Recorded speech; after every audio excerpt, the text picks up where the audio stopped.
All right. Good evening, everyone. It's time to start. Welcome from wherever you're joining from. This evening, we have a very important topic to cover. So I believe that you will do your best to contribute to the conversation. All right. Usually, I will make some introductions before we get into the topic. My name is Bright Wow. I'm joining you from Sweden.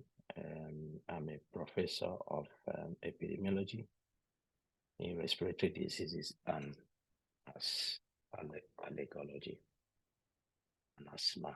So I have my co-convener here, Dr. Eman Sop. Eman, you can say some words before I start. Hello, good evening. Welcome, everyone. My name is Iman Sobh. I am Associate Professor of Chest Diseases at Al-Azhar University, Egypt. I am joining from Egypt. Welcome to our family, African Science Frontiers Initiatives. I am the Director of Science and Communication and co-convener of Science Seminar Series. Our theme this year is about innovation in research in Africa, and we will discuss certain topics.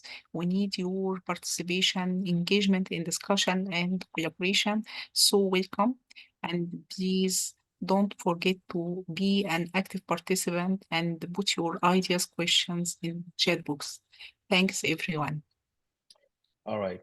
Thank you. Thank you very much, Eman. Sorry, let me go back to my previous slide. All right.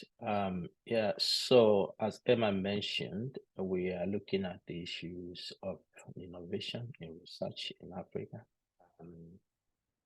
which has become much more important nowadays than previously.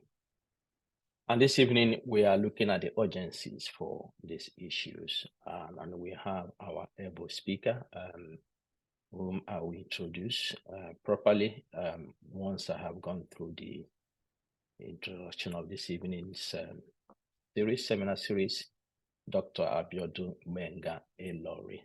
She will be the one taking us through this evening discussion. So I will come back to that in a bit. I'm sure most of you have been joining us before now, but if you have not, this series are brought to you by the African Science Frontiers Initiatives. We abbreviate as ASFI. This seminar series have been running for I think 3 years now. We started early 2021, and we have continuously had them at least once in a month since then. So the African Science Frontiers Initiatives is a non-profit, non-governmental organization that has been set up to support the capacity building of African researchers. And so our vision is to raise the next generation of African scientists with the right competencies to drive Africa's developmental and transformational agenda through innovative scientific research.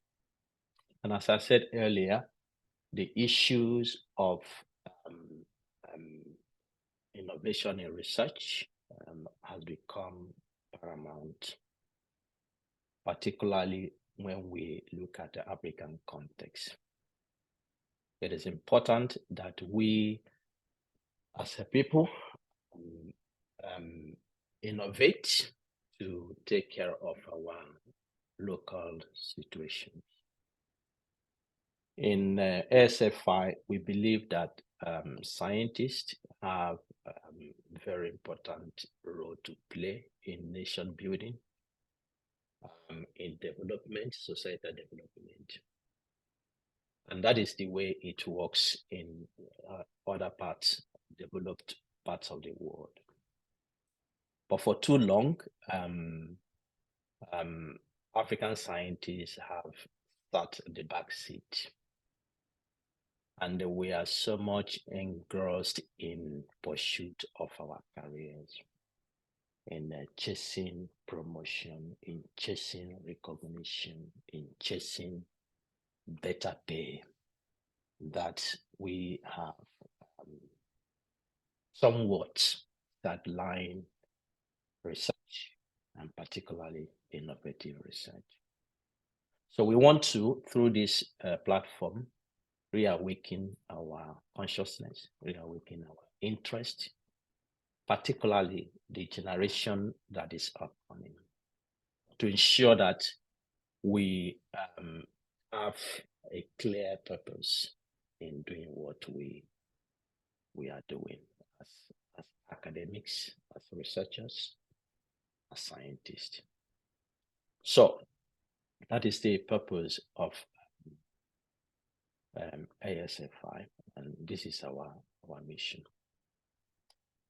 Our vision, and our mission is to instill excellence in African science through competence acquisition, capacity building, and career development. We want to contribute to African science that tackles Africa's developmental challenges. For those of you who have been with us for some time now, you will recognize that we take these words quite seriously. There is so much emphasis we put on excellence. We can't make progress if we continue to go through the same cycle we have been going through. We need to do things differently, and we need to do things excellently. And that is the only way we can make progress. So excellence is the word, and we are very, very particular about that. Brian, The activity, yes, Brian, please. could you raise your voice a bit? Some participants have difficulties. Okay, you don't hear me clearly. So it Is it better now? sorry. Yes, okay, thank you. Is it better now? Yes, good, thank you. All right. So what we do, we organize seminars as we have this evening. The ASFI Science Seminar Series are held monthly since we started. And then we have workshops we organize. One of those is the popular Dr. Warren's Research Tips and Tricks, which also holds monthly.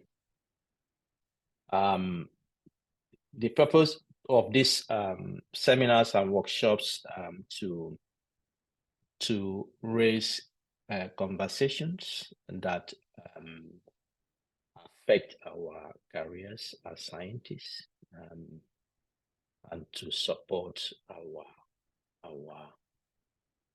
scientific processes. We cover all kinds of topics in these conversations, whether they are seminars and workshops. And of course, each year we have a central theme we are working on. And then beyond that, we have our hands-on courses. These are research-oriented trainings that cover the whole spectrum of the research process, from question formulation to publication. And I'll come back to that, some of the things we do. And starting from last year, 2023, we introduced membership-based participation in ASFI programs. And the goal is to be able to extract those who actually believe and support what we do as an organization. And so in that, we have what we call the mentoring program. So for those who have just joined this year, I think starting from next month, you will hear more about this, and so that you will be integrated into the ASFI mentoring program.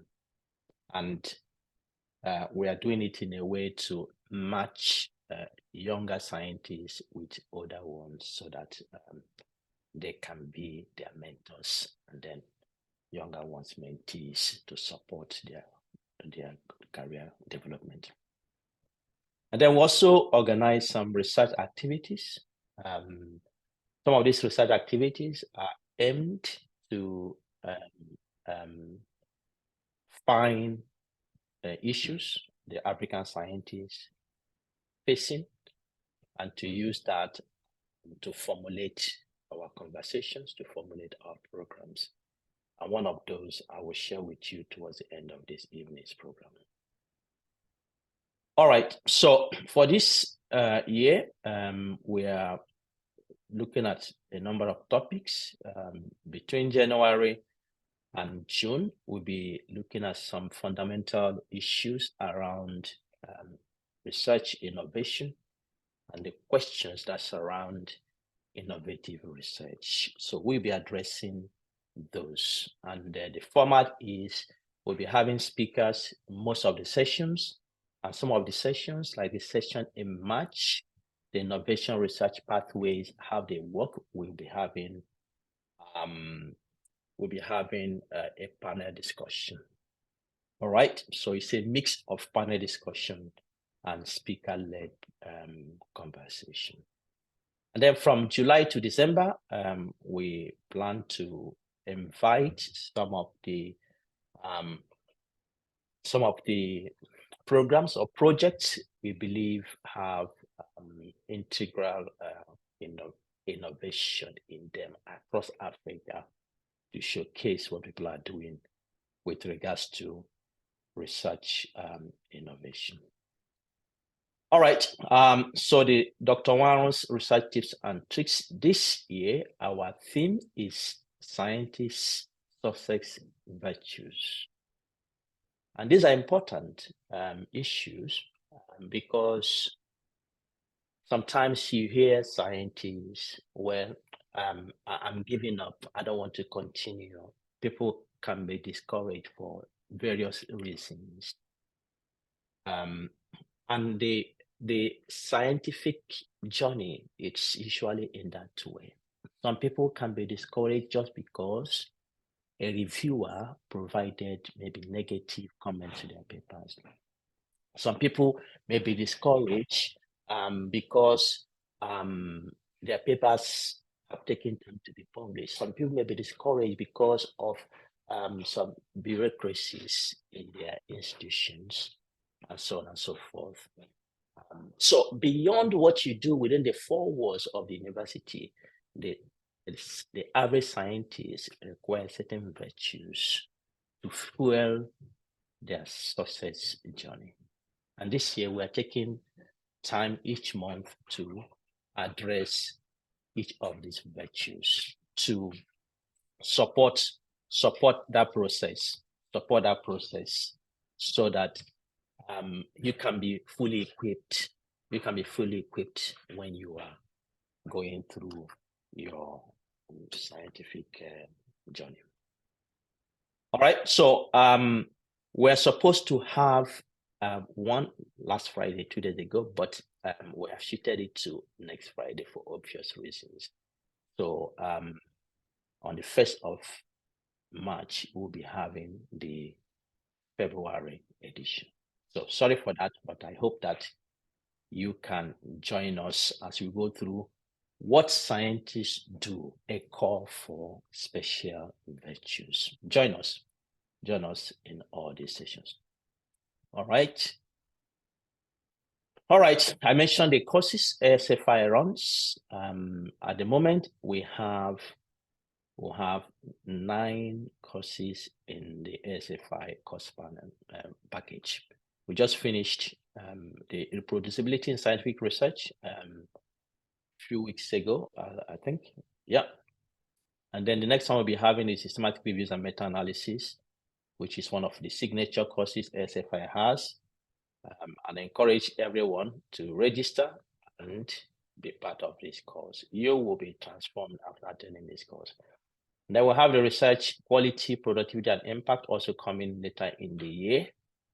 The principles and strategies of data analysis and software, ethics in research to be arranged, arts of science leadership, research funding and grant writing, art of scientific writing and publishing.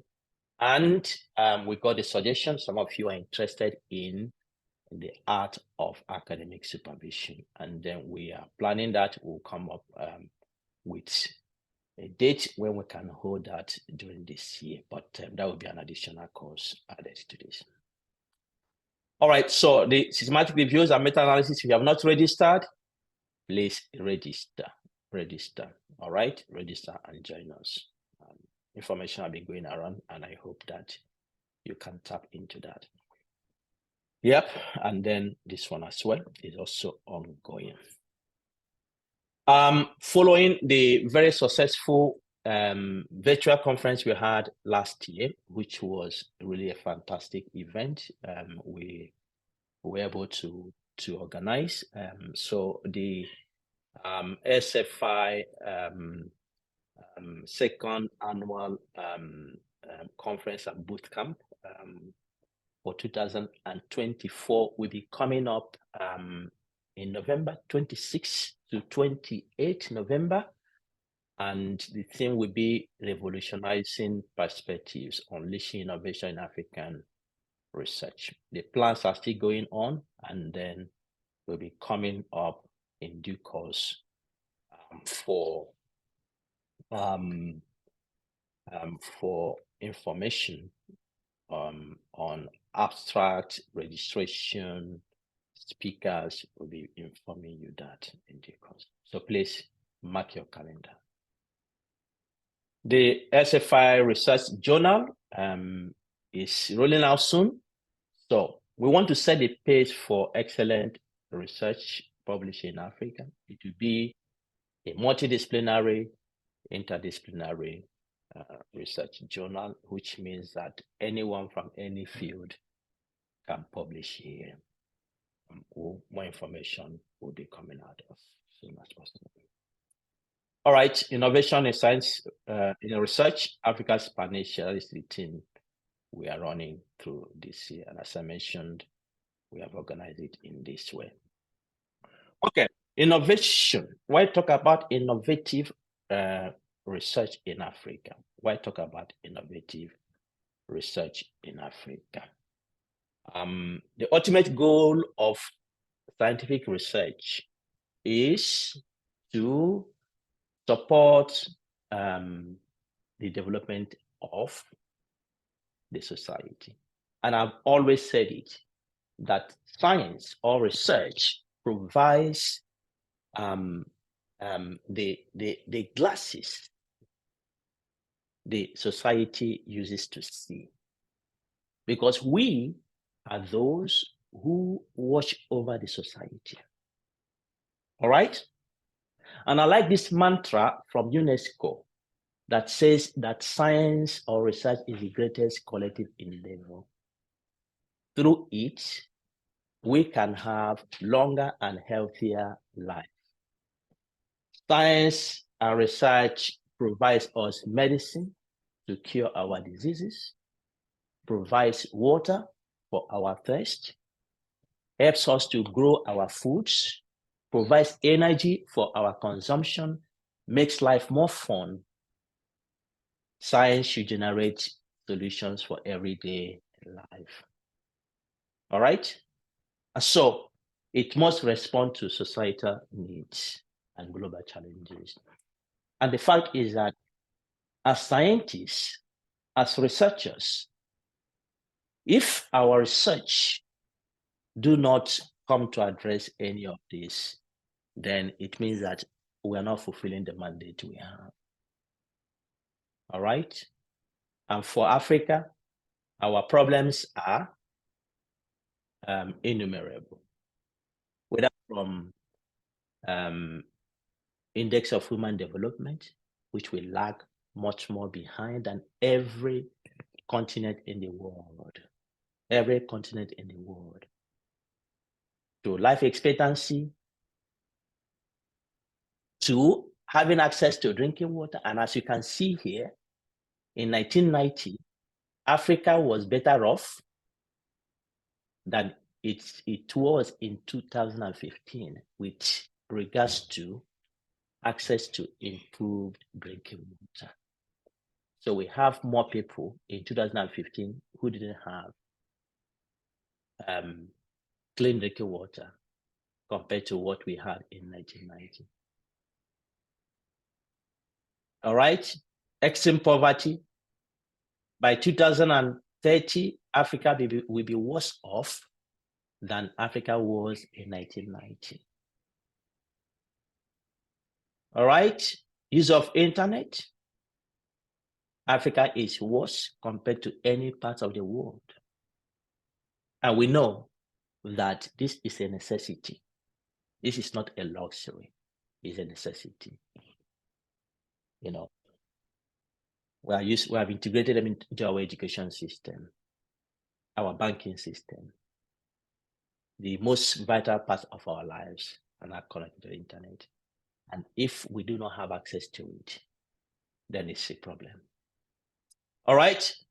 And in this regard, Professor Hubert Gissen says the challenges faced by Africa are colossal and complex. And we need to put the best brains together. We need collaboration. We need sharing of knowledge and information. We need open science approaches. What he's doing here is that he's bringing the challenge to the context of science research and academia.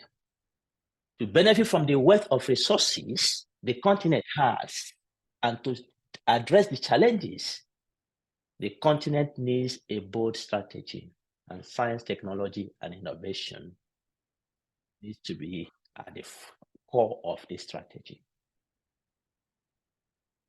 So the time has gone when we continue to do the same thing in the same way and then expecting a different result. There is a call for us to shift our focus, take different trajectories now. That will be more productive and take us to where we ought to be. All right. So this year, we'll be looking at what is innovation and research, what is research innovation, or what is innovative research, what are the opportunities for us, scientists in Africa, what are the challenges, how can innovation be integrated into the research processes, the practical steps of doing that, and many more. We want to address the meat of the matter so that we can be better equipped in doing our research so that we can be productive. All right, so please, as usual, introduce yourself using the chat box. Tell us where you're coming from, your country, your research interests, the questions. Right on the chat box, we are going to be collecting them as the speaker is speaking. Write your questions, we'll collect them, and we will bring it forward to the speaker in the end. All right. So this evening, ladies and gentlemen, we have our able speaker, Dr. Abiodun Benga Ilori.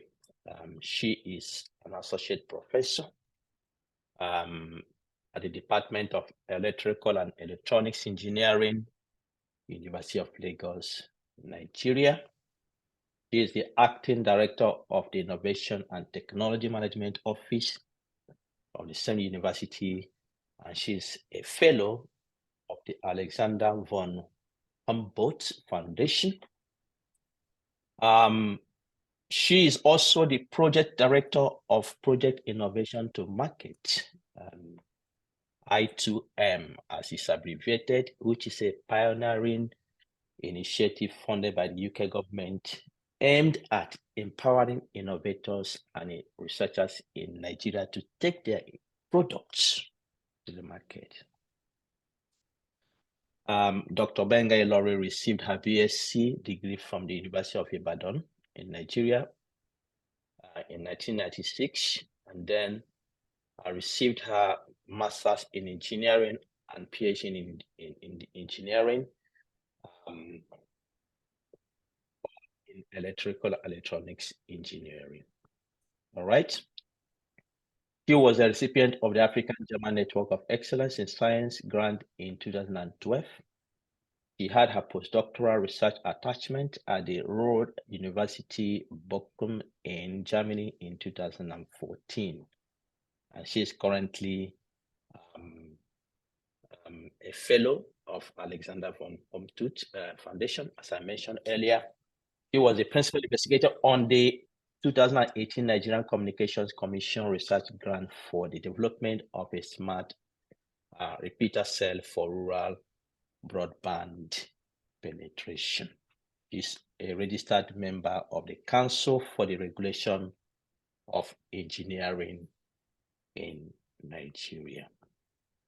So, ladies and gentlemen, join me as we welcome Dr. Abiodun Benga Ilori to take us through the topic of this evening, Innovative Research in Africa, the Urgencies. Dr. Benga Ilori, the floor is yours. Thank you. Thank you for the introduction, and thank you for giving me the privilege to be here to speak to you about my experience on the topic. Can I share my slides now? Please go ahead. Okay, thank you.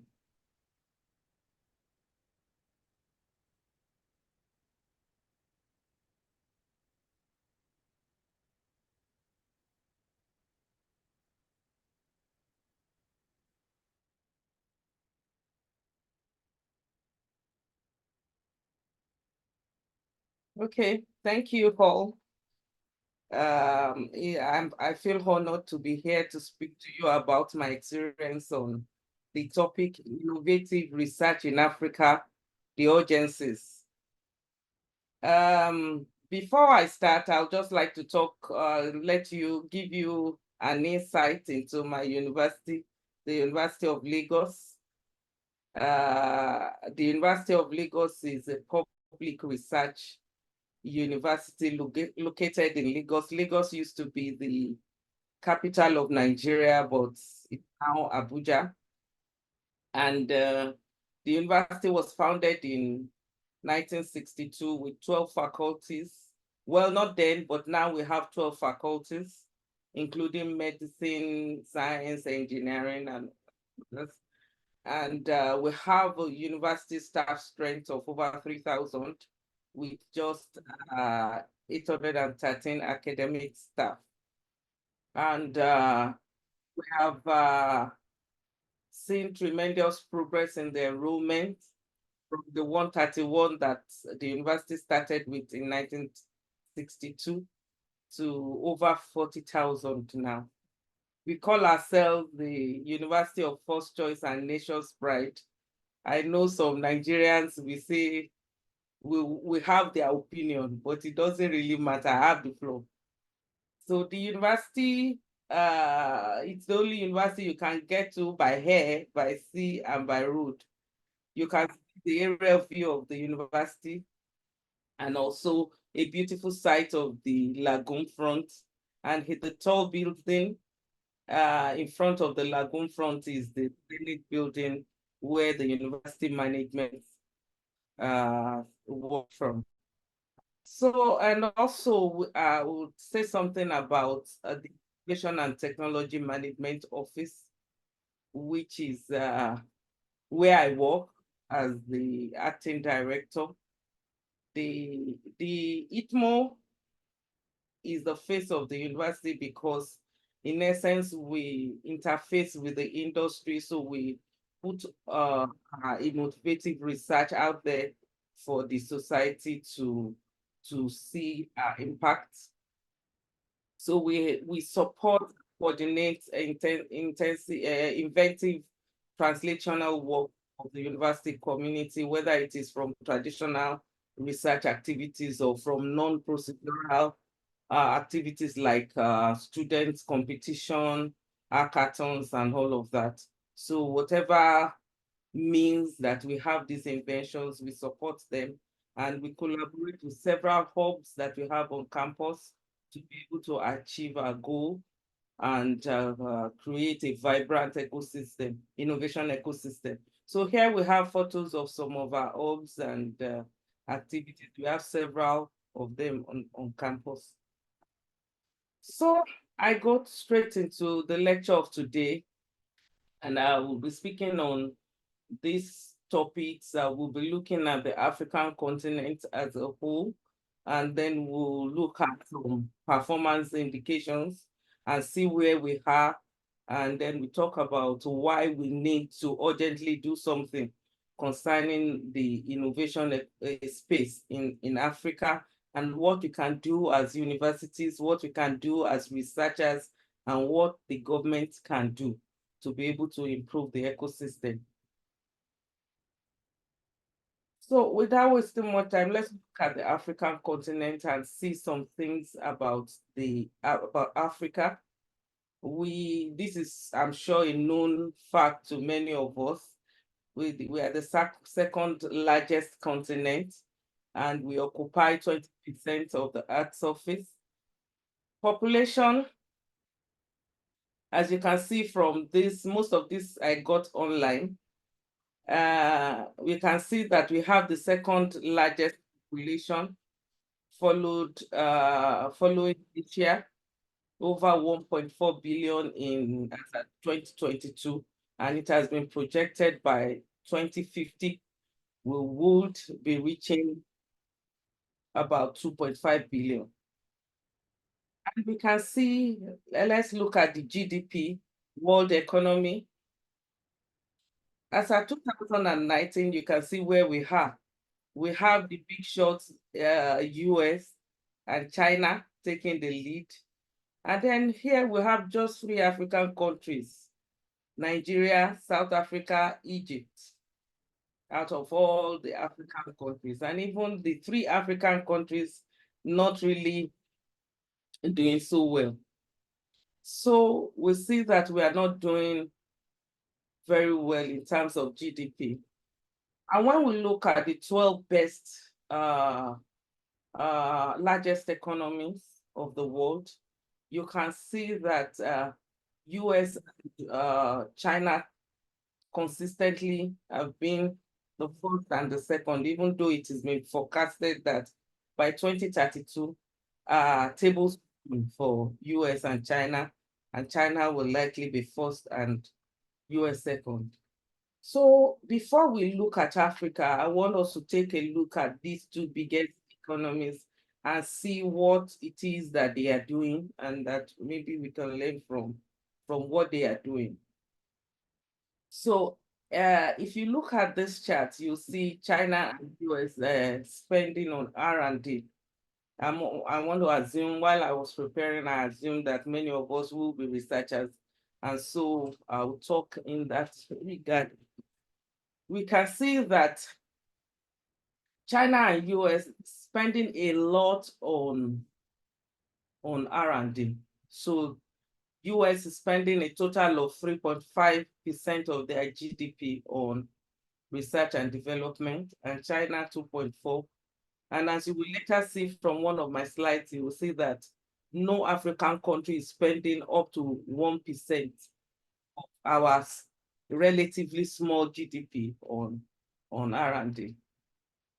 And see here the amount exactly. So US is spending, as at 2019, 2020, they're about $668 billion on R&D, while China is spending over $500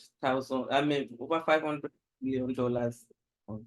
And one goal, the vision of the president, as he once called upon his country, the Chinese president, he said, and I quote, regard science and technology as our primary productive talent as our primary resource, and innovation as our primary driver of growth. So it is clear from all of their spending that China is indeed pursuing this vision of growth. If I go to the next slide, you will also see some other indicators. We can see here that from 20,000, the year 2000 to the year 2019, China's contribution to global R&D rose from 5% to 22% in the first slide. And you can see that US is now declining from 37% to 27%. So China has that strategy and is really trying to boost STEM workforce in order to advance manufacturing capabilities of the country. You also see here, because it is relative, they are spending a lot on R&D, and look at the number of PhD graduates in the STEM field. We can see it increasing, and it's even projected that by 2025, China will have over 77,000 PhD graduates in the STEM field. So this is tremendous, and you will see that they are really trying to double the number of US STEM PhD graduates, and also in terms of, because this is something that results from having having a lot of graduates in the STEM field. They also have a lot of publications. We see that China published 38% more peer-reviewed articles than the US. So this chart shows the commitment of China to fund R&D for economic growth, and no wonder the country is projected to be the world's largest economy by 2022. So we also have the impact of their spending on R&D. We can see it because one of the indicators is also how many patents they have filed. This data is from WIPO.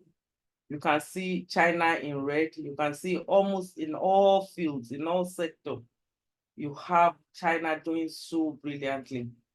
The number of patents, as a matter of fact, China has, in just 2021, China filed 37.8% of the world patents, while the US filed 17.8% of all patents.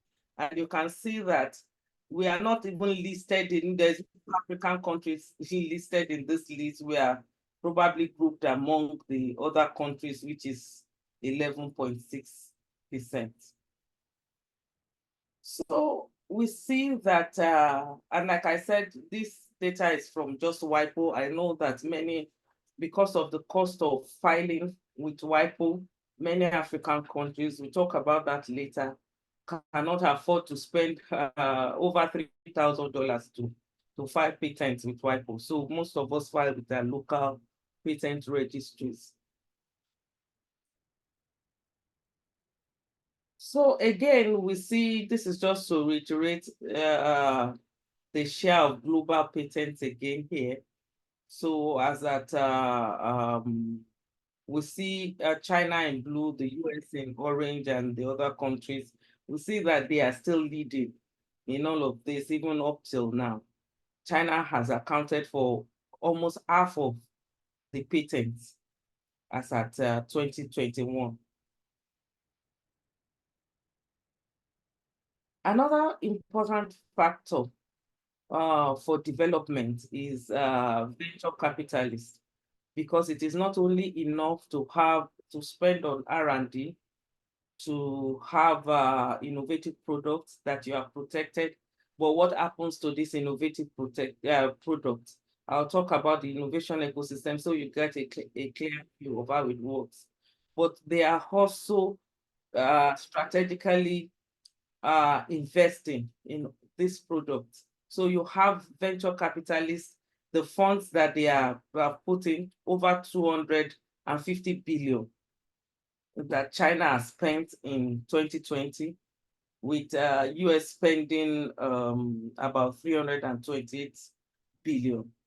And here we have Africa, no African country listed, and the figure puts Chinese VC investment only 30% lower than US funding, and also about 3 times more than that of UK funds on innovative products, and 12.5% times more than German funds.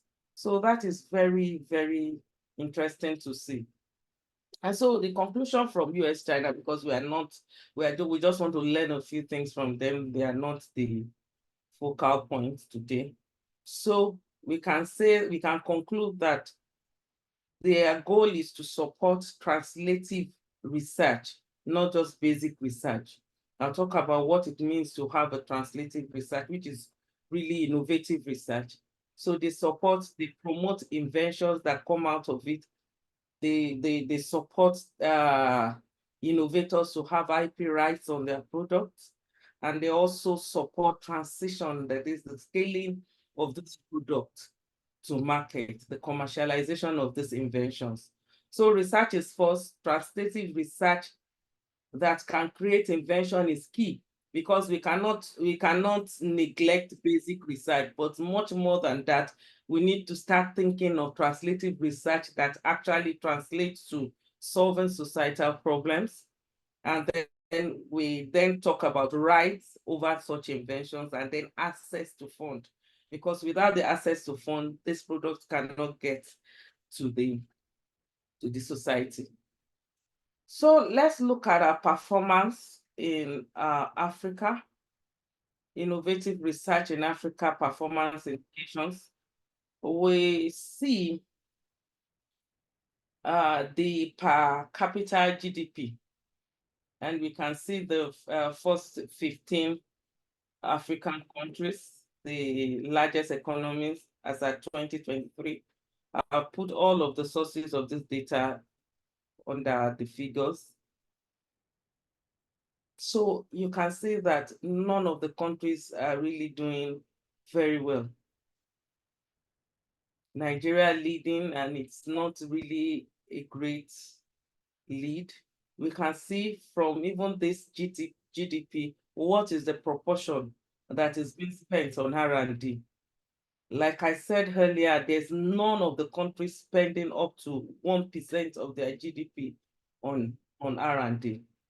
And the African Union has called upon its members to contribute a minimum, let's start from somewhere, of 1% GDP to research and development. I think only 3 countries were close: South Africa with 0.85, then Kenya, Egypt, and Morocco following. And of course, my country, we are somewhere here with less than 0.2%, Nigeria. So Africa, as it is now, is the region with the lowest domestic spending on R&D worldwide. And of course, these are things like that. One problem will affect the other. So let's look at the number of scientific and technological papers that we have in Africa. Or you have I cite the internet to be able to get, and I'm talking about peer review, well-known Scopus publications. So we have just a minute, I'm trying to, okay.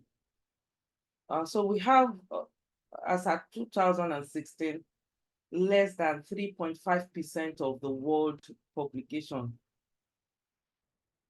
Africa has just less than 3.5%, and that is about 50,000 publications.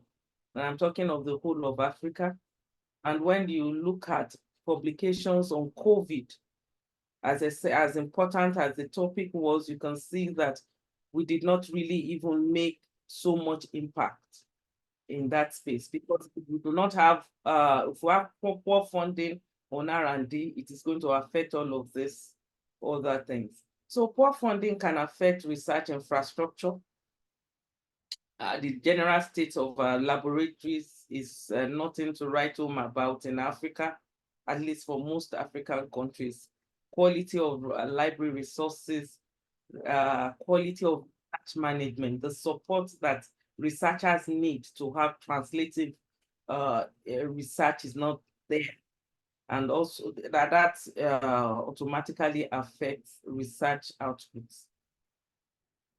And of course, another factor that we need to look at is R&D personnel. So like I said, when I was introducing my university, I said we have over 3,000 staff, but just a little bit above 800 academic staff who are the researchers in the university.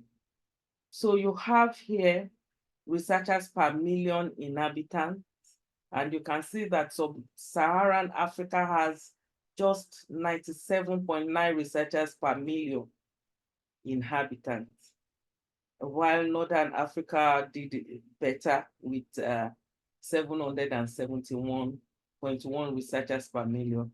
And if you compare that with Northern America, with almost 5,000 researchers per million, you will see that we are not doing well at all. And of course, when you now look at the number of patents that we are filing in Africa, you can see the chart. This is from WIPO again. Like I said, we have limitations, which we'll talk about later. You can see that Africa is almost, is negligible, honestly. Africa is in blue, and we can hardly see us thriving at all. So Africa seems to be missing in all of these key developments.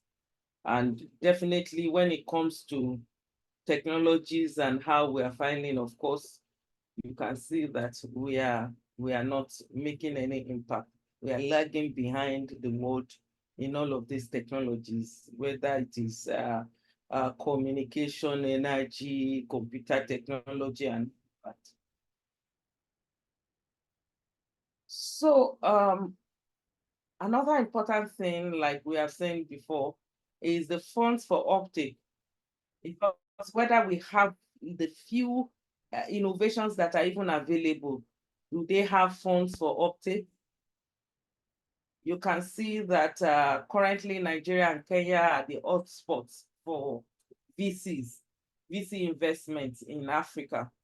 We have, I think Nigeria has about 4 or 5 of these unicorns. The unicorns are startups that are valued over $1 billion. I know Jumia is Nigeria, Andela, Flutterwave. I know, I think InterSwitch dropped now.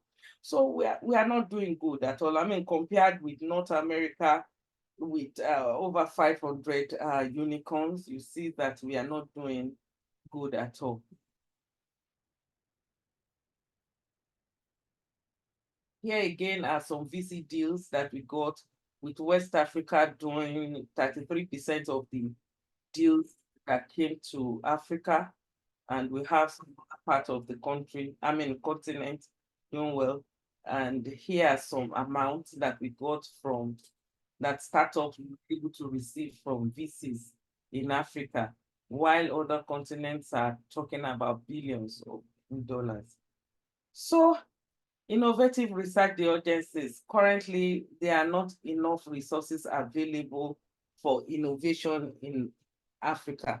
That is the truth. And no wonder we have a global average index, innovation index of 34.30. So definitely we need to urgently look at solutions. But before we talk about some of the things that we need to do, I just want to briefly discuss about the innovation, research and innovation ecosystem, the space, so that at least we are all informed about what innovation really is. Well, most of us are researchers, so we are well informed of the R&D space. So after your research activities, you have an output, which we publish. Normally, we are used to that. We have knowledge output from it. However, the trend now is not to stop there, because most African researchers, we are just, because of the metrics for our promotion, it only talks about the number of journal publications you have, number of conferences. A lot of us stop at just having that knowledge out there in journals, in publications. And then, but the trend now is to go a little further by developing a product that can actually impact our society. Because the society does not understand, they cannot even pick up those journals and read them. And the only way we can impact them is when we have solutions to their problem from the knowledge we have gained for conducting those research. So we have innovations that can come out of this knowledge, products that can come out of processes that can come out of this knowledge. And then these products can now be used to make money. Because if anything is of value, people are willing to pay for it. So, and that money can also be put back into our R&D activities, and then the cycle continues. So the R&I space is about discovery, validation of this discovery. So we do a lot of testing and all of that, development that we can call innovation, registration, protection of this development, and then commercialization. So if this centralization, commercialization of outcome of research is missing, then innovative research is lacking.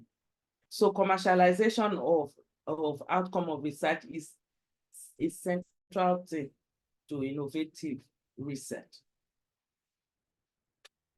And we have a paradigm shift from just conducting basic research. You have the research you publish, and that is all, to innovative research, where you are able to, you have translational knowledge that is impacting your society, and then you have improved visibility and impact from your exercise.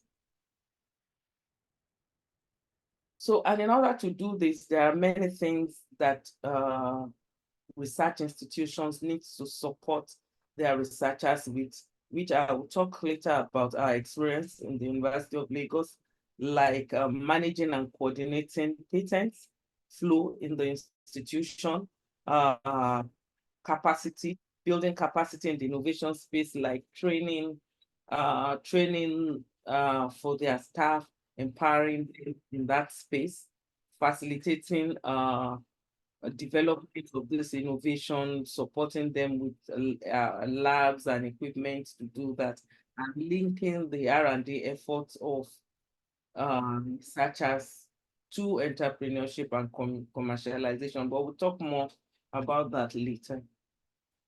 Now, innovative, the cycle is this, like I said, this just to reiterate my point.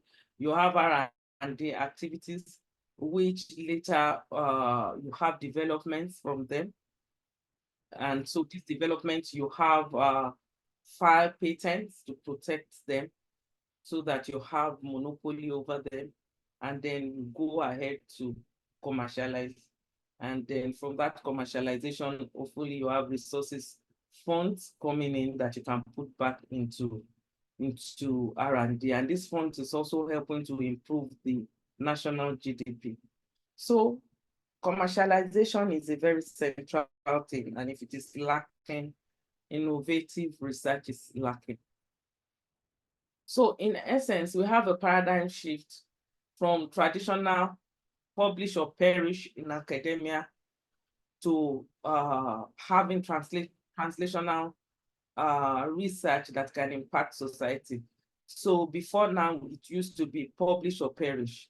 If you don't have publications, I mean, that is a very common term in Nigeria, that without publications, you are going to perish as an academic. But now it is publish, patent, and prosper.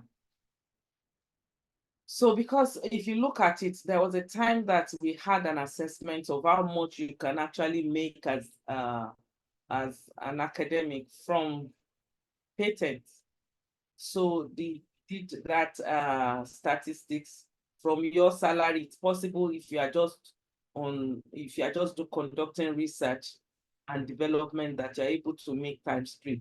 I mean, because most of the research grants now give you the opportunity to get the honorarium on what activities you are doing.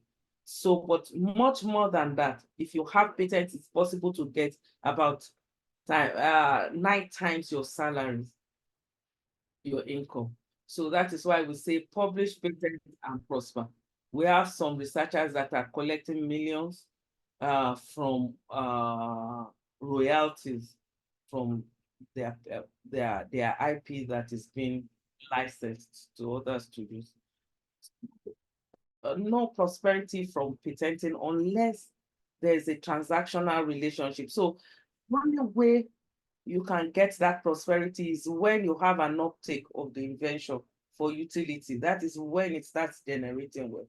And that is why we have to be careful not to start amassing patents, like we amass them, we publish, and that is all. We don't file patents, and that is all. You need to work the patient. As a matter of fact, for most of the for patents, at least in Nigeria, I know that if you don't work it for 2-3 years, you actually, another person can actually file, because you cannot keep monopoly on something that you are not using and say others do not have a right over it. So it's just that people really don't go to that extreme. But the law says that after 2 years, if you have not done anything on that patent, another person have a right to seek to write to the patent office and say that no, they want to work the patent. And so it's not about the number of patents, but actually how these inventions can get to the market and survive and bring prosperity. And like I must say that also, that thing is, some universities are already considering using number of IPs as a performance, as part of performance metrics for researchers. So it's not just number of publications, but in order to promote the innovation ecosystem, they are now considering using number of IPs, because it's not only patents, you can have other IP. We're just going to concentrate on patents in our discussions today. So another, I want to just go briefly on, I want to go over some terms that we use in innovation, and that is proof of concept, prototype, and MVP, because I'll use them later. So in innovation, we have what we call proof of concept, which is a POC helps you to determine whether an idea is feasible before you start developing it into actual product, because you don't want to spend a lot of money and then you realize that you need to revise that product, or it will not work the way you have planned it and you spend. So a proof of concept, at least as researchers, we must aim at having a POC as an output of our research work if we want innovation, because most funders will not fund ideas. They will not fund, they want to see that you have at least a proof of concept before taking up that product. So it is very essential that from the beginning, as writing your grant, at least you include some of these funds to be able to have as an output the proof of concept. And then after the proof of concept is the proper prototype, which is a model of your product that can be tested and provide an idea of how it functions. So that is the proper prototype. So the prototype will still need to go through some testing, sometimes for some clinical trials for those of you in medicine and so on. And then after that is when you have a minimum viable product that is actually the final product ready for the market. So you have made a lot of input. So sometimes that prototype is revised over and over before you get a final minimum viable product. And in order to minimize waste, it's good to start thinking of some of these things from the very beginning of research. And also patents, I'll just say a few things about patent because my time is fast going. So a patent simply gives you the right, the monopoly in respect of your invention. So to qualify for patent, there are a few things that researchers must know, and that is the novelty clause. That is, it must be new, or it must have significant improvement over an existing patent. And then there's also another clause, which is the utility condition. It must serve a purpose, practical purpose, as an industrial application. Otherwise, you can file some other protection on it, maybe copyright or anything. It does not satisfy this clause. And also you have non-obviousness. That is, it is non-obvious to someone with average knowledge.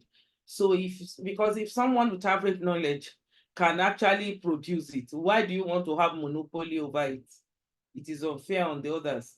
So also the legal coverage must be acceptable under law as eligible for IP rights. You have many things that are not eligible for IP rights. It must also not be contrary to public order or morality. You don't want somebody that is something that is immoral will not be acceptable, no matter how novel it is. And so also one important thing that many researchers make is that a novel is new if it does not form part of the state of art. By that, it means that it is not already existing or available. That knowledge is not already available in public, anywhere online or anywhere in the public. And that includes your publications. So you have so many times that researchers will come to our office later and say that they want to file patent on this because they see that an investor is interested, and we say, okay. And by the time we do the prior search, we realize that they have already published it. And that means that it is already out there. The information is already in the public. So, and it is no longer novel, and they can no longer file a patent on it. So that is why it is very important that you start thinking about the end from the very beginning. It is not when you already have a product that you start thinking, oh, where am I going to get money for the proof of concept? Can I provide protection over it? So these are some things that are very important. And the application procedure is very simple. You have most patent registries have their forms, but aside it, one thing that is common is the written document, which is your specification, and that is a description of your invention, a very detailed description, because the idea is that anybody can pick up your specification and do it again, because you have protection over patent for 20 years. If it is a utility model, you have 10 years, which can be renewed for another 10 years. But at least you describe it so that after that 20 years, I can pick it and do it again, because you don't have monopoly over it. That is why for many times patent application is rejected because of that. And you have claims, which is also very important, because what you claim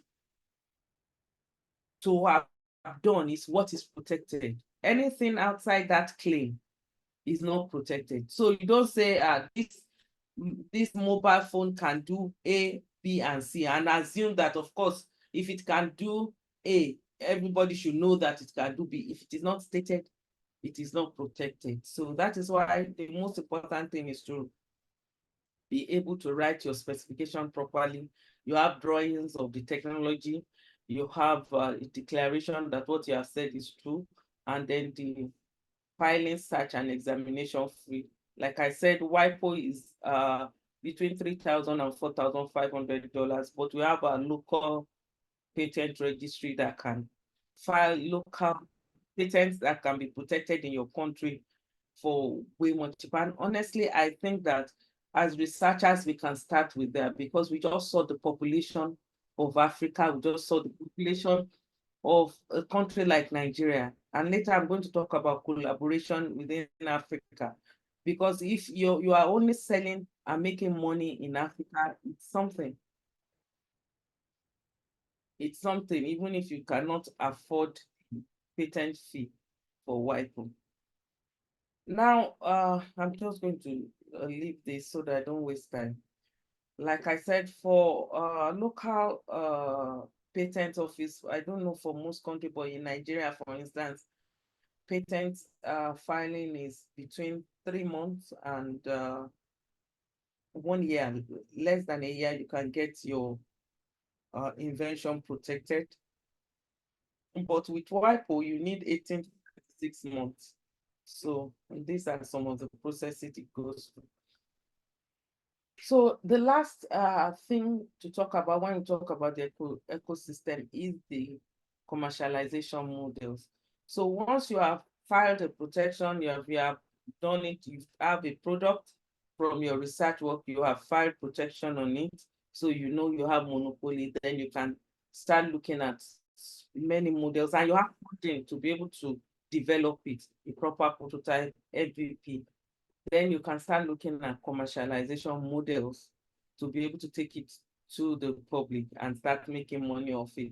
So one of the things is outright sale of rights. I mean, the most of the things I listed there are things that I've seen that researchers do, because most of them are still working as researchers, and we don't want to leave our research work to be able to focus on the products. Many times researchers opt for outright sale of inventions. So that means that they are selling their rights, they are selling the IP rights. And usually get a single lump sum for that. Sometimes they license it to third party. So if you license it for a set time, maybe for 2 years, you have a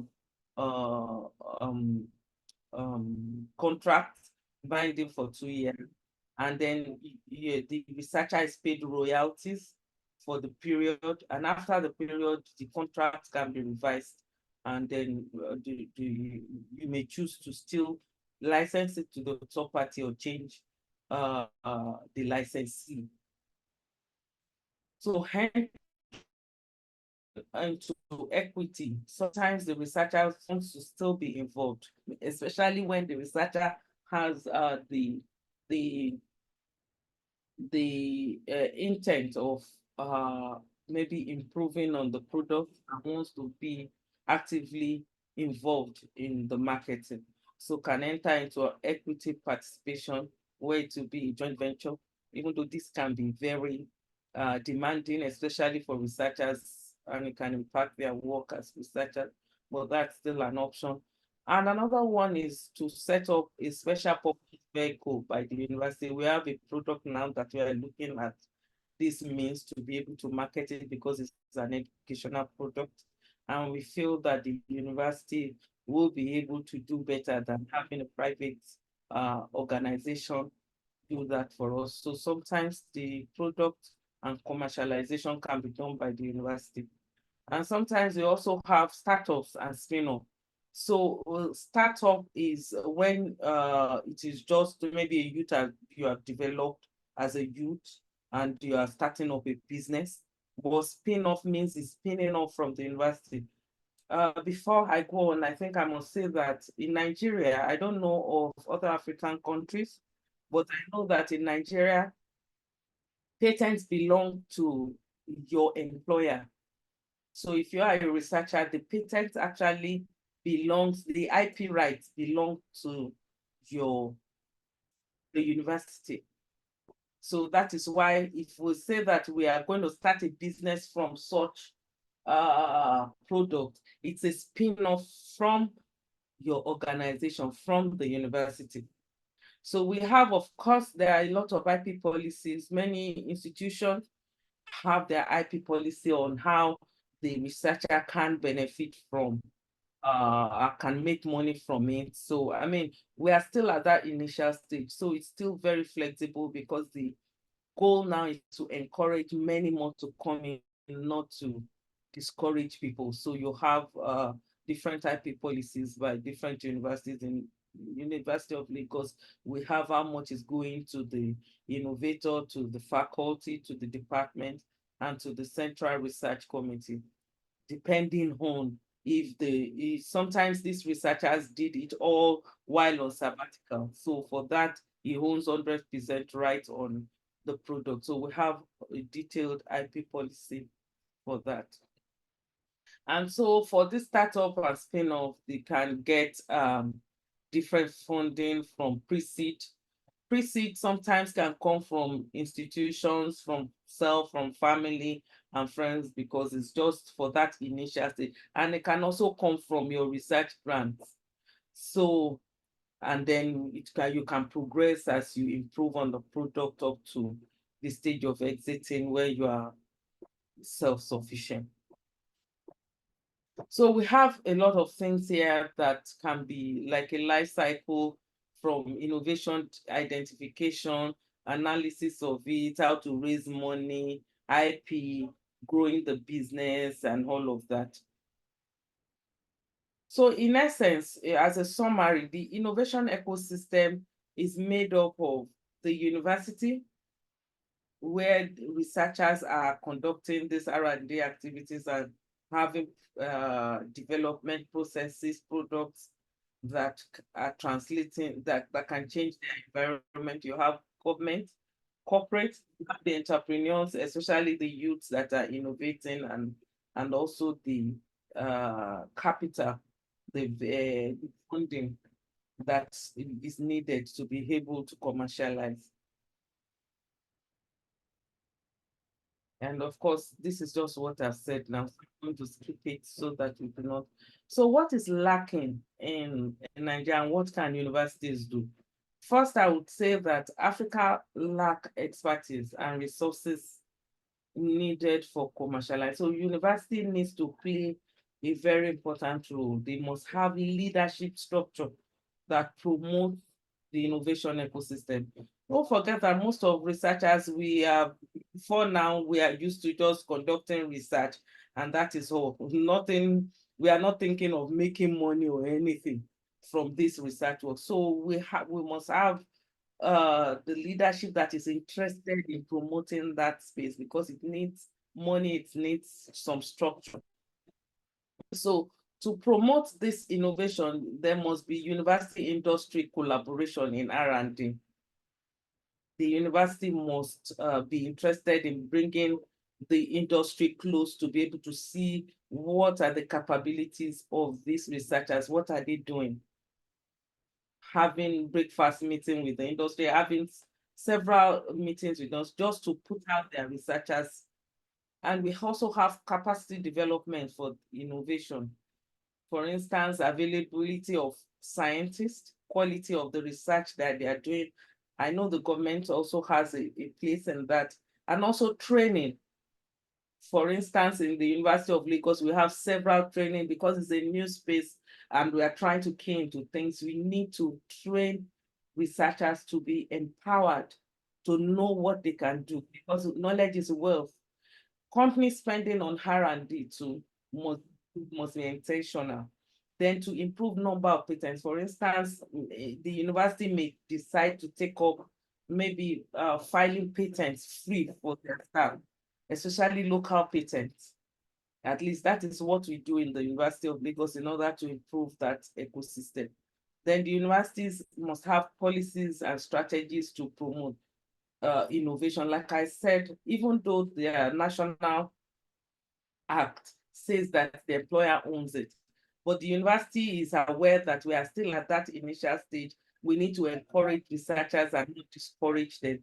So one thing that they are doing strategically is then to give, researchers can't come forward and say, no, because I spent a lot of my money on this in the research, I did this and that, and you can actually seek more percentage from the university than what is in our IP policy. So those are some strategies that we are using. We have a lot of hubs also. Universities should be able to provide hubs where researchers can go and be able to develop some of their, at least the initial stage, the proof of concept. You should be able to walk to hubs within your university and say you are developing this first stage. because sometimes this proof of concept, you need to develop it severally, you go back to test, and you come back to print and develop. So these hubs should be readily available within the university. Most importantly also is the technology transfer office. We cannot leave the researchers to conduct R&D activities to also be thinking of commercialization and all of that. Prototype funding to be able to develop this commercialization support must come from universities. And briefly, I'll just talk about one important thing in the University of Lagos. I wanted to use it as a case study, but I think my time is running out. One advantage that we have in the University of Lagos is that we report directly to the Vice Chancellor, which is strategic. So we report directly, to the Deputy Vice Chancellor, Development Services, who is reporting to the Vice Chancellor. So it makes, whenever we need something to be done, we get attention immediately. And another thing, we have also faculty innovation officers that are representing us in faculty. We have a special dedicated technology transfer office that relates with industry, form partnership with the industry. And we also have several hubs on campus that researchers can come in and print a proof of concept. We have 3D machines, we have PCB making machines, we have several of it to be able to encourage, because if you can have it, because the problem, like I said, is most researchers do not even think of these things at the beginning.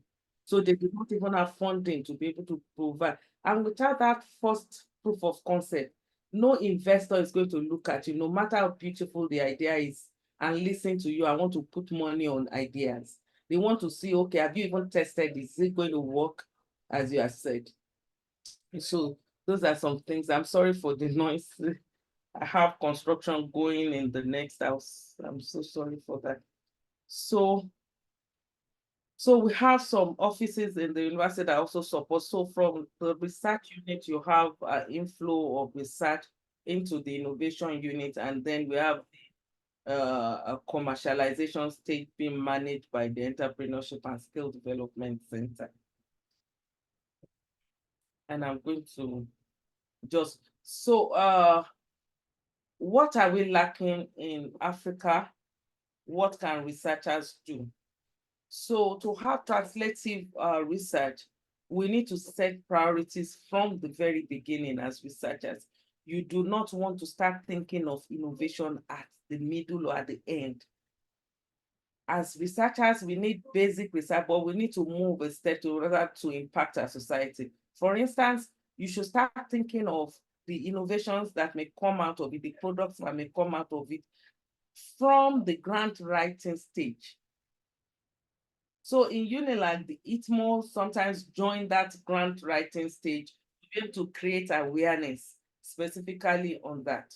So that if you need to include some of the funds needed to at least have a proof of concept, you need to start thinking about that. What will be the output of this project? If there's something going, don't think that, okay, I will look for funding for it later. You need to start. Sometimes many funders may allow you to put that. And also you need to ask many questions. Is it going to be commercially viable? Because it may be very interesting. One thing I've seen about researchers is they are so passionate about their ideas, and they do not even think of any other thing apart from, oh, I'm going to do this. They are so invested in it. But we need to start thinking much more than that. How commercially viable will this thing be? Can it be legally protected? So we also need to, like I said, incorporate some of these costs in grant applications, because we know that it may not be easy for us to fund it later as Africans because of the poor salary structure and the lack of support in most institutions. And also you need to discuss potential innovation and commercialization plan with team members, because you don't want to commercialize and then you have issues on who takes this percentage, who takes this percent, who is going to be the lead inventor and all of that. You want to have all of those discussions in case there's a potential innovation. I mean, in case there's an innovation from these research activities, how do we proceed? What percentage is going to you? And don't forget that sometimes we also have many universities involved in research. Nowadays, you have interdisciplinary inter-universities coming together, even out of the country, coming to do some things. So you want to know what is the IP policies of these universities? How does it affect me? All of those things you need to start discussing from the very beginning. And also you need to know what if you can commercialize research output with the funders. You need to be aware of what their policies are around that. Discuss ownership with team members. There may be applicable policies with funders or universities. So that is essential. Another thing that you need to do as researchers in order to improve the innovation ecosystem is you need to learn to conduct patent research. It is very essential because if you can conduct your patent search, then you are able to see what is lacking in that space. You don't want to conduct research for many months or years only to find out that you have just succeeded in duplicating efforts. So you need to know what are, like I said, patents, it can be novel or it can be a significant improvement on an existing patent. So you want to know what is lacking because you sometimes you are so invested in that research that you will not even think of all of those things. And that is why we'll come back to that later, why we need to have this database available online, especially for national patents registry. We need to have the database available online, but we'll come back to that. And so you need to know the strengths and weaknesses of existing technologies. Know how to write patent specifications and claim, learn types of IP that you need, IP protection that will be offered to you. Learn when to disclose results. Like I said, if you disclose too early, you may jeopardize your chances of filing IP later. And also, researchers need to be aware of their institutional IP policy. You don't want to finish and then the university is saying, oh, no, I'm not ready, because that's another stumbling block. Many researchers, they prefer to hold on to it. They don't want to disclose to the university to support them, forgetting that 0%, zero that you are making on 0% is still zero. But even if the university is taking a percentage, but they are using their brand name to project such innovation, it's still going to be something coming into your pocket. So those are some things that you need to be aware of from the very beginning. And there may also be national and regional innovations that you need to be aware of. It may be positive that maybe you get funding if you are working in this space and all of that. You need to be aware of all of those things. Examples are policies around ownership of IP, type support you can receive from your institution or country, and all of that. And what are the commercialization options eventually? We even have capabilities for commercializing, for the commercialization option in your state. Because one of those things that you need to think ahead, because we have many researchers that started research in a space that they have proof of concept, but they have to travel out of the country to be able to get the equipment to produce the proof of concept.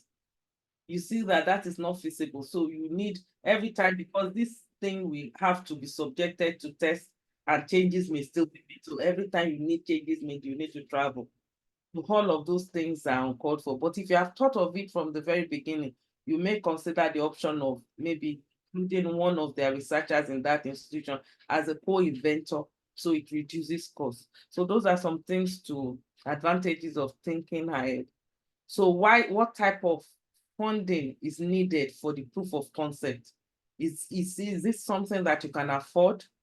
Is this something that the grant can you get the required funding from the grant? if you have a grant. If not, can you support yourself? Does your university have the facilities needed to be able to do that? So those are some things. And then what funding is needed for market ready? Who are the people that are the industries that will be interested in such things? All of those things you need to know. Are the grants available for innovation? So that, because the thing researchers need to know is there are a lot of grants out there. You just need to search, especially innovation grants. It may be in specific fields, but you have many innovation grants out there. However, most of them are given to innovators that have, because you cannot really, because if you don't have a proof of concept of what you, so that proof of concept is key. At least you must have funding that can take you from the research stage, from the grant writing stage, to a proof of concept. And then you can start looking out for further funds.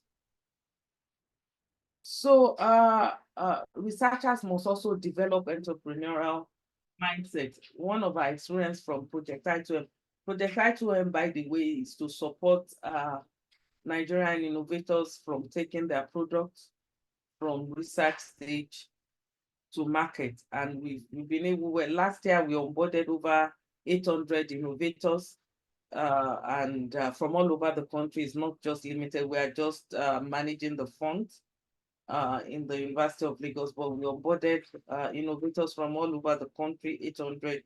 I think we trained over 300 innovators from research, from youths, generally students. And then we were able to support about over 100 with prototype funding, with business registration, startup funding, spin-off funding, IP registration, and all of that.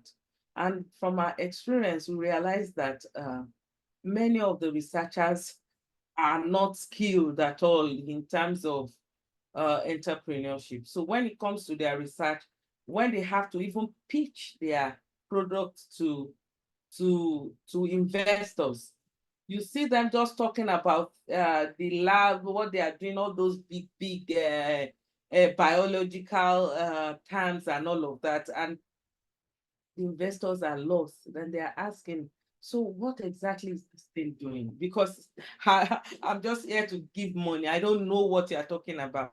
So those are some things that researchers need to develop. So you see, and they're so passionate, and they are not willing, many times they are not even willing to budge. They don't want to bend, even if when the investors are suggesting that you can do it better by doing this, they no, I know how many years I've been doing this. I've been spending my money on this research and all of that. So we need to develop that mindset. Researchers also need to identify potential partners and build the network from the beginning, because many times we need those partners. Sometimes in the office, we ask researchers to fill form and tell us who will be potential partners. They say they don't know, and you have to put something up to the proof of concept. You are not even thinking of potential partners. You need to attend conferences, programs where you can meet such industry partners and introduce yourself, introduce what you are doing. We need to be more visible. Another important thing is we need to have integrity, adhere to ethical norms and have integrity, because sometimes when even we get a bit of the money, maybe something small to start with, integrity is key. Because one of the problems and challenges Africa has is that the industry is not trusting the researchers to be able to deliver. And that is why sometimes they prefer to go out of the country rather than give local. I remember when I was doing my postdoc in Germany, the industry will come. I was working in a company, and then Mercedes-Benz came to the university to ask us to do something about a particular problem that they just discovered in one of the cars they had already released to the society, but they are now recalling. So those are some things, because they trusted. So they had meetings with about 4 universities that they know work in that space, and then made us pitch on what we feel the solution, and then chose 2 of those universities to work on it. And from that money, the research, the lead person was able to take the PhD staff, take something to work on it. So that is the trust. We need to build that trust by showing that integrity. So what can governments do? Policies are needed in order to encourage entrepreneurship and innovation, protect the participants, and attract investment. So government needs policies that can attract investment, because the major problem that we have is investment at all levels, industries. When the innovation is out, we still need investment to be able to get it into the society.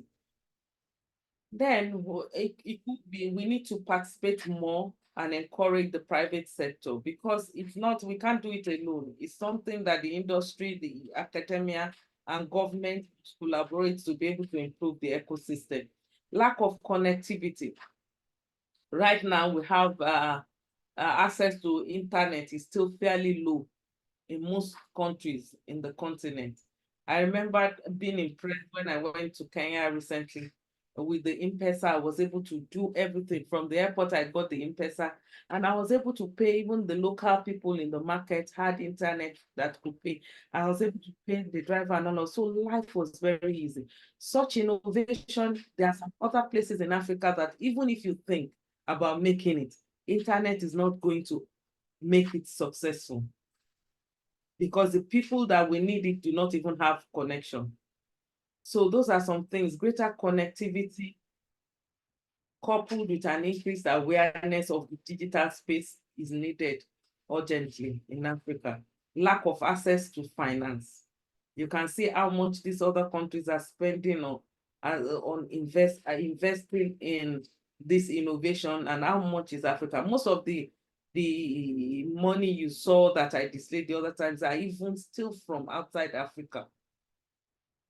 The bulk of the money invested in innovation is still from outside Africa. So we need to do more. Lack of policy around investors and uncertainty, because the investors also want to be assured that they are protected. The youth, the entrepreneur also wants to be protected. So all of those policies, and also a major problem is this national silos. We are not working as imagine if we are working together as a continent and you develop something in Ghana, though your population is nothing, and then you have Nigeria, you can sell it in Nigeria, you can sell it in some other African countries. You don't really need to even file with WIPO. With Africa, you have the market, and that is what I tell most of our researchers. Even if you are not doing anything, if you file locally to start with and make some money that you can then use to file with WIPO, you have the market in Nigeria. So fight is of value, you have the market in Nigeria. So those are some things that we need to focus on. Regional, it can start with regional collaboration before we start evolving to an African-wide collaboration. Then we need to also do something about the migration trend. When we look at the number of people, when you talk about this R&D and STEM PhDs, you see that most of these PhDs that US is posting up, China is, many of them are Africans. And you cannot force people to stay, because Africa needs to see migration as a symptom of limited economic opportunities. And we need to address it. Until it is properly addressed, people will continue to migrate. And the majority of migrants are moving out of Africa. Many of them are STEM experts. In the last 5-6 years, almost all the best students from my department are giving jobs out of the country because of their capabilities in tech. So they are giving jobs in best companies in the US, best companies in the UK from here, and they relocate. So we are losing experts. So we also need policies to promote innovative. Okay, now we go to recommendations and way forward, which is the last thing I have to say. My time is well spent. Policies to promote innovative research. African governments, we need to we are slow to adopt and develop policies that would improve. So we need to do something. For instance, policies to protect entrepreneurs and innovators, policies around support towards patent filing. This is too much, and that is why we would not release them, because we do not have, but most of the time for those countries, they have support. They could actually put this as part of grants if they need to file these things, but we don't have. So a deliberate partnership may help to accelerate these processes in the continent. And also, I've said it, African collaboration, there's a need for a more interconnected Africa in terms of, it will help us, it will be beneficial for all of us. And also, we need to do something about the drive towards digital literacy and the drive towards having bridging the gap between those that have access to this, to the internet, and those that do not. Access to mentorship, especially for researchers. We need to take that lead. Access to mentorship. Nobody's coming to mentor us because they have no incentive to do that. But we are the ones that need to look inward, and I'm happy with programs like this where we can mentor researchers on what they need to do if they want to prosper in this space. Also, early stage funding, access to early stage funding. Because honestly, if you have access to early stage funding and you are able to get a prototype and at least the proof of concept, honestly, if it is something of value, you are sure to have funding later, except if it is not of value. And that is what Project I2M is doing. We're offering early stage funding to researchers in Nigeria. It's not, because most of the time it's not so much. Even universities can even so, because even before we got the funding, and by the way, this Project I2M is a fund that we applied to. So like I said, there are many innovation grants out there that you can apply and get, use it for your work, or maybe as IPTQs in your organizations can apply and get and use to support that. So we need such funding. Educational funding is needed urgently to support, especially in areas that are our strength in Africa.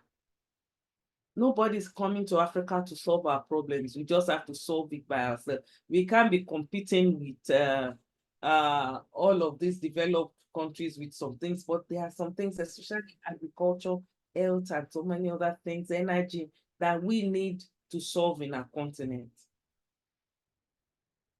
And we need to create also the science parks. Science parks are basically where you can walk into and do production of some of this proof of concept. For instance, in my office, students come and 3D print anything they want to do free of charge. Those are some things. We have, before now, the university was giving funding to get filaments and all of that things. But now, from the Project I2M, we get all of them. So we need things like that. Science park, it may not be domiciled in the university. It may be domiciled in a state where other universities can have access to it. And then patent database must be available. In Nigeria, for instance, there's no patent database available online. And I can imagine that we have such problems in other countries. You can only go to the patent registry in Nigeria, buy the booklet, and do what with it. Many people don't even know that it exists. So we need such data, because that is how I can know that my effort is not going to be a waste. So those are some things. And we need, most importantly, to curb corruption, because that is what is actually leading to the migration of many of our youth. And of course, it leads to poor education, poor healthcare system, and many other things have been affected because of this. Investors are not willing to even invest or come into the country and all of that. So young minds they are discouraged to even invest, because investing in innovation, it takes a while. As a matter of time, I was in Kenya Innovation Week last year, and the average time for most to start even making small money on their invention is 5 to 10 years. So it takes a while, and you cannot expect researchers to be there. They need support. And that is the importance of the technical offices. And also, lastly, there is need for a coordinated effort from the private sector to be able to support startups and spin-off, and to be able to help them amplify their voices. So I think that is the end of my lecture. Sorry, I rushed a bit towards the end. Thank you for listening, and I hope you've been able to gain one or two things from today's discussion. Whoa, sorry. All right. Thank you very much, Dr. Benga Elori. It's been quite fantastic. A lot of things you have covered. It's really an educative session with so many fundamentals and applications. Because of our time, I wouldn't go through some of the thoughts you have mentioned. I have written down, but it is clear with the conversation going on the chat box that people were following each point you were making. We have about 10 minutes to address some of the questions they have asked here. So I'm going to present them on the screen and see how many we can take before our time is up. All right, so this is the first one. Great point on university academia promotion on premise of peer review journals, only without the R&D in Africa. Please, how can MSc and PhD dissertation and thesis be harnessed positively for R&D going forward? This is another hanging fruit to improve African development in research and development. What do you think? Okay, that's a very important fact. As a matter of fact, one thing that we are doing in the University of Lagos is to be able to talk to these postgraduate students from the very beginning to start thinking of innovation from them. Most of our innovation actually in the university is with MSCs and PhD students. So because we are encouraging them, that is where the research is. You know that for most of the youth, they do things, most of them is not so that they still need funding and all of that, but we need to conduct this basic research and make it translative. We cannot do without research, and that is what postgraduate students are doing. So the thesis is very important, but the thing is that you need to start thinking of the innovation from the very beginning. The problem, at least in Nigeria, that I know we have is that people do not think of it from the beginning. And so after conducting the research, if it is PhD for 3, 4, 5 years, then you start looking for money on what will be the innovation from it. You need to start thinking about it from the very beginning. Quick. And that is very, so what we do sometimes is to conduct seminars for them so that they are aware and they can start incorporating, and we encourage them to come forward if they have such, like I said, the technology transfer office is very important. If there's a technology transfer in an institution, then these students can actually come in and talk about what they have, disclose what they are doing. We sign an agreement, and then we see how we can support them towards having an innovation from it. All right. It's something, it's a great wealth for us in Africa. Okay, I'll take the second one. Do we have existing legal frameworks to protect intellectual property in Nigeria? If yes, who is tracking it and what protection available for patents in Nigeria? Of course, we have an existing legal framework. I mean, you have a patent registry that you can file with. That is Nigerian Patent Registry in Abuja.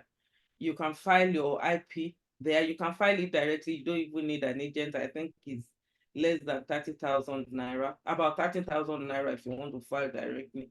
And if you have any infringement, for instance, if you see here that anybody is using your claim, you go to you make a case with the patent registry on it. So if the patent registry, if they are not able to resolve it, because we had a case that the patent registry was able to see who was able to file it and all of that. It's just that we do not have a very well coordinated patent registry. Like I said, they do not even have database of all the patents registered available online. But we have at least IP framework with we have laws surrounding. We have an act that is very outdated. I learned that it was developed in 1974, which should have been reviewed, but that is what we are still using, Patent Act of 1974.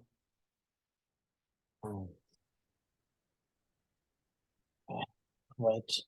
The third one, are there possibilities and SOPs on how more universities can collaborate and partner towards R&D, focusing on common health-related problems in Nigeria? How can conversations start on this area instead of individual university efforts, in line with concept of the more the merrier and better improvement? Definitely. I know that in Nigeria, almost all the universities have research and innovation offices. If it is not combined, it may be separated. Like in the University of Lagos, we used to be research and innovation. But in order to be able to empower the innovation arm to be able to do better in technology transfer, the office was separated. So we have the research management office and the innovation and technology management office. So, but we have almost every university have a research management office that can support. At least I know that in the University of Lagos, we welcome such discussions. So once you go online on the website to see, and we contact other universities even outside the country, if we feel that we have capability for something that we do, and that is in the importance of these offices. Researchers walk up to us and say, I need somebody to collaborate with me in East Africa, for instance, and I want you to, do you have anybody? And we look into our database if we've worked with anybody in that space before, or if we can contact their research management office. And if not, we look at the website and contact out from the research management office and contact these universities that we need collaborators in this space. And they take it up immediately. It's always a privilege. We help you to connect with researchers working in almost any field in the university. So I think the first thing to do if you want to collaborate is to go to the research manual. We welcome such things. You go there and contact them. We have the Innovation and Technology Management Office. We have a website that is linked to the university website also. The Research Management Office is also there. And I know that almost all the universities in Nigeria have that too. So if there's anything you need and you see that a university is working actively in this space and you need to collaborate, just reach out to the Research Management Office and they will connect you with a researcher. And I think that is what we need to be doing more in Africa. Thank you. Thank you. Okay. Which sort of research product can be patented, and where can we start with in patenting Nigeria? Okay, so like I said, you need to, it must be something that is of value to, that is tangible. So by tangibility, we mean that something that can be felt. So you cannot, for instance, patent a software. You can't. You can only file copyrights on a software. So if it is something that is tangible and something that have practical purpose as an industrial application, then you can file patents on it. If you have to file patents on software, for instance, it must have some hardware included. So it is possible, even with that, you are usually given, at least I know in Nigeria, you have to, they may step it down to utility model. It doesn't matter. With utility model, you have 10 years, which you can renew for another 10 years. So things like that. And that novelty clause is very important. And that is why we need the patent offices to have database. Because if you want to know what is novel, and don't forget that patent is also territorial. If you file a patent in Nigeria, it doesn't mean that it is protected in Kenya. So if another person is selling it in Kenya, it's not, you cannot sue him for infringement. So it is a very territorial, if you file, that is why with WIPO, even with WIPO, it is not automatically that everywhere in the world is protected. The only advantage of WIPO is that on that form, you can pick a few countries that you want to be covered. I think you can have up to like 8 or so, I think, if I'm right, countries, and then you use one form to file across, and you will still have to pay individual fees for those countries. So those are, so patent is very territorial. All right. How would conflict of interest and research outcomes be addressed, since possible commercialization objectives would be involved in R&D at one point in prism of quality and expectations? So that is why I said that you need to start thinking about commercialization from the very beginning, so that you are able to address any conflict of interest that may occur. For instance, you need to know how what are the conflicts that may occur with even your funders. If you have grants from it, you need to have, we have IP policy that can enumerate all of that for our researchers, so that they know from the beginning. It is from the beginning that you need to start thinking about that.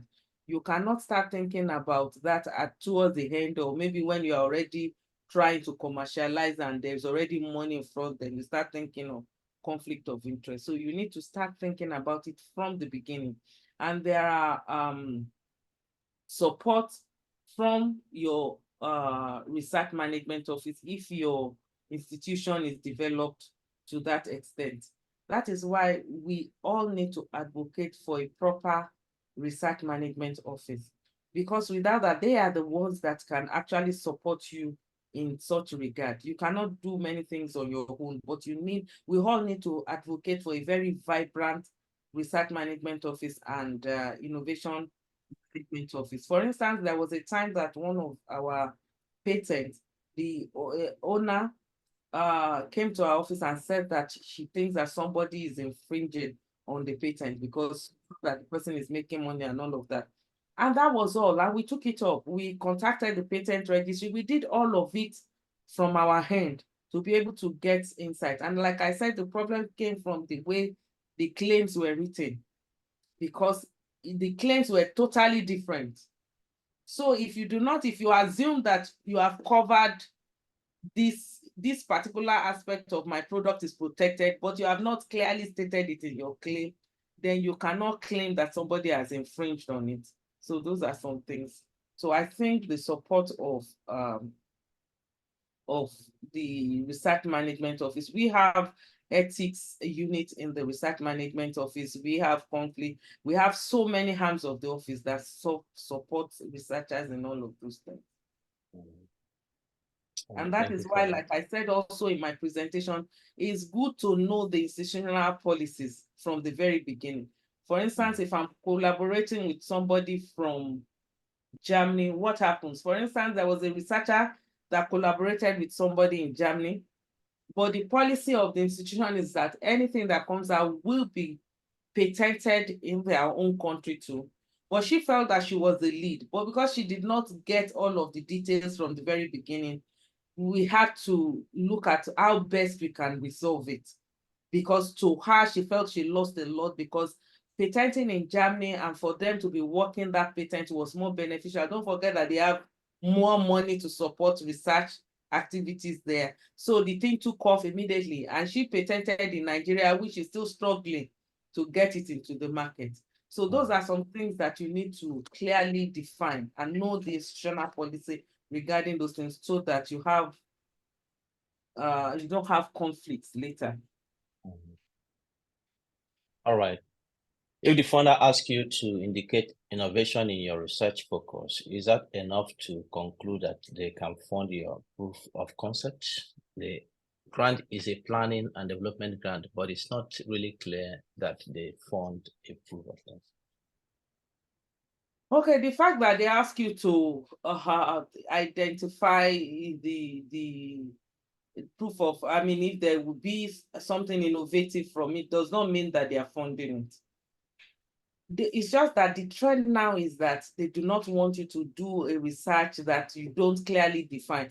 It may be even in the first stage. They may feel that, okay, their grant is just for you to have the first stage of it, but you are already thinking of what will be eventually the output.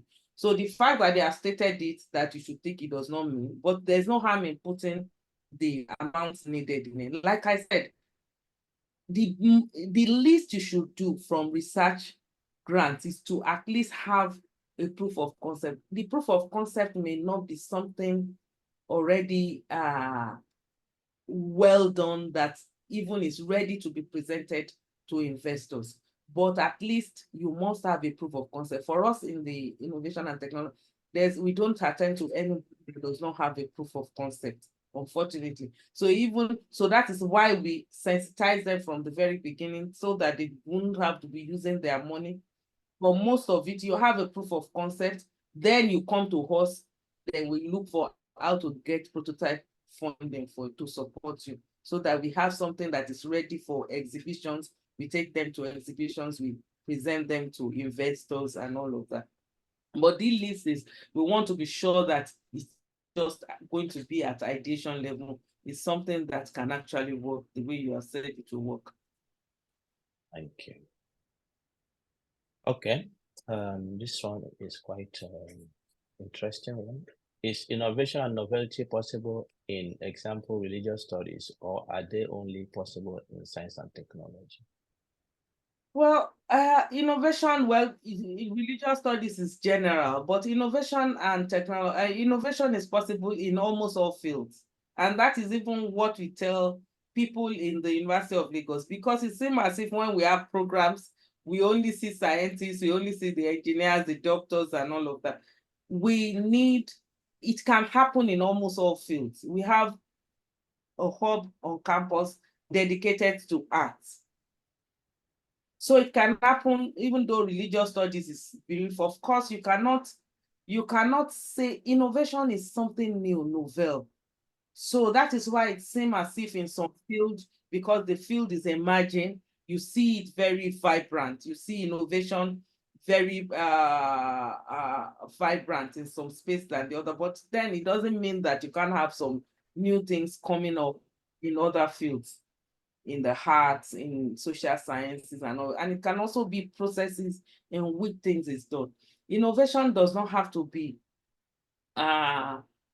things that are tangible, technology and all. It can be process in which you do things. Maybe processes in which we serve God and all of that. Things are changing. So it can be, I was watching something on TikTok in the morning, and I saw a bag that somebody did, and then the type of bag she was using. So instead of buying different bags, because you need different colors of bag, you can have one bag, but you can unzip part of it and attach some other attachment or give it different colors. And I said, wow, this is really innovative. So it's not that the bag is different, it's just the way that the way you now carry the bag is different. So it can be in the way things are done, processes things are done. So that is innovative. So it doesn't have to be technology or science alone. All right, thank you. So if you are not a science and technology person here, so you're at home, you can take this and apply it to your field. All right, there are a few other questions, but I won't tell them because usually we don't keep you beyond the time we have promised. But the last question is, can we have your presentation slides, Dr. Benga-Lori? Yes, please. All right, so yeah, participants, I will collect that from her and then I will circulate it to you. And then the WhatsApp ASFI WhatsApp general information WhatsApp has been put on the on the chat box. Please subscribe to that so that you can get the slides. All right. Okay. And may I just say that also for anybody in Nigeria, Project I2M is going to open very soon. The next one will support all innovators across the nation. So you can watch out for. You can also visit our website, innovation.unilag.edu.ng for more information on that. So it's available. We provide prototype funding for researchers. We give them IP funding.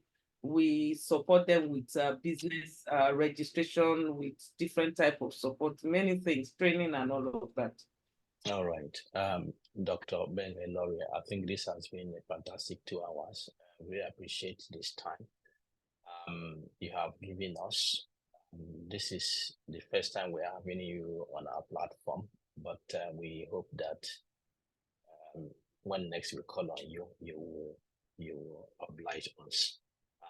What is happening on this platform is that there are many young African scientists, and some of these concepts are quite new to them.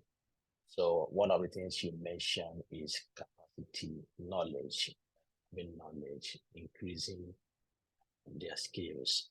So that is the goal of this platform, to provide this opportunity where such knowledge can be shared.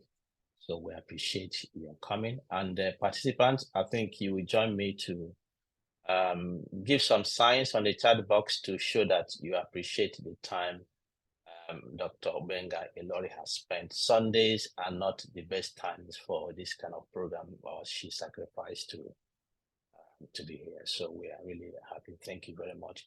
And I will just mention a few things before we close. We have a survey, science and research misconduct in Africa. We have shared that. Please, it takes not more than 10 minutes to complete this. If you have not filled it, please do well to do that so that we can see what is happening across the continent. Share with your colleagues as soon as possible, please. Yeah, and if you have not registered yourself as an ASFI member, you're losing quite a lot with regards to some of the programs we have, the courses. So please do well and register as soon as possible. Yeah, so I've mentioned the 23rd edition of the Dr. Warren's Research Tips and Tricks, what scientists do need for specific virtues. So this Friday we'll be having that edition. So please join us. And the 3rd edition of the Science Seminar Series is coming on the 31st of March, the Innovation Research Pathways, how they work. So that will be a panel discussion. So please join us. I think many of the things we have heard today will come up there again in that seminar. All right, more information will come. Thank you very much, ladies and gentlemen, for this evening we have spent together. I think it has been a rewarding one, and I believe you will continue to join the future sessions. I wish you a very wonderful week ahead. All right, take care, everyone. Dr. Ben-Elori, thank you again for having us this evening. Yes. All right, so the mics are open. If you want to say some words, just do that before you leave. If you want to say thank you, the mics. Thank you, Prof. And thank you, Dr. Springer. It was insightful. Thank you so much. Thank you. Thank you. Thank you so much, Prof. Thank you so much. Thank you. So enlightening and educating. God bless you. Thank you. Thank you so much. God bless For your you. time. Thank you. Enjoyed this presentation. Yeah. Thank you. Thank you. Have a good Thank night. you so very much. Thank you. Bye. Nice night. Okay. Bye. Bye-bye. Bye, everyone. Everyone.